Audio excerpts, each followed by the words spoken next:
നമസ്കാരം. ഇന്നലെ പിണറായി വിജയന് തല്ലിന്റെയും തലോടലിന്റെയും ദിനമായിരുന്നു. നീ ഒരു 2 ദിവസത്തേക്ക് പുറത്തിറങ്ങണ്ട. സുപ്രീം കോടതിയാണ് തലോടിയത്. കേരള ഹൈക്കോടതി നവകേരള സർവേ നിർത്തിവെക്കാൻ ഉത്തരവിട്ടത് സുപ്രീം കോടതി സ്റ്റേ ചെയ്തു. നേരാണോ ഇതൊക്കെ? പിന്നെ ഇവനെയൊക്കെ വെടിവെക്കണം.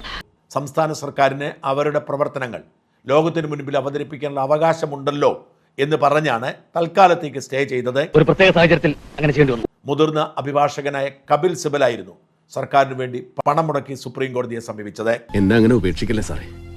ഈ ലോകം വിട്ടാ പിന്നെ എനിക്ക് ആരാ ഉള്ളത്? ഇവിടെയുള്ളവരൊക്കെ എന്റെ ബന്ധുക്കളാ. ഗ്രൗണ്ടിൽ കിടന്ന് ഷോ കാണിക്കുമ്പോൾ ആലോചിക്കണായിരുന്നു. പേപ്പറിലും ടിവിയിലും കൂടി വരുമ്പോഴത്തേക്ക് ഉള്ളപാനം മാസ്കോടെ കാമ കൊണ്ടുപോകുമല്ലോ. 1 രൂപ പോലും ചെലവില്ല എന്ന പച്ചക്കള്ളമാണ് സുപ്രീം കോടതിയിൽ പിണറായിയുടെ സർക്കാർ എടുത്തത്. പാവം, അയാൾ കരഞ്ഞുകൊണ്ടാ പോകുന്നത്.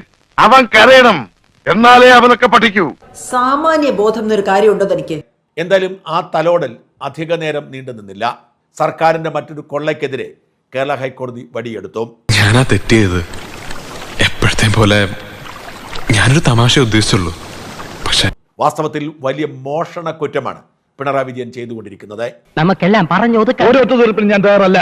മാട്ടുപ്പെട്ടി മഹാദേവന് ഈ നാട്ടിൽ വിലയുണ്ട്. തൽക്കാലം ഈ കേസിൽ തീരുമാനമുണ്ടാവുന്നത് വരെ ആർക്കും സന്ദേശമയക്കരുത് എന്നാണ് കോടതിയുടെ ഉത്തരവ്.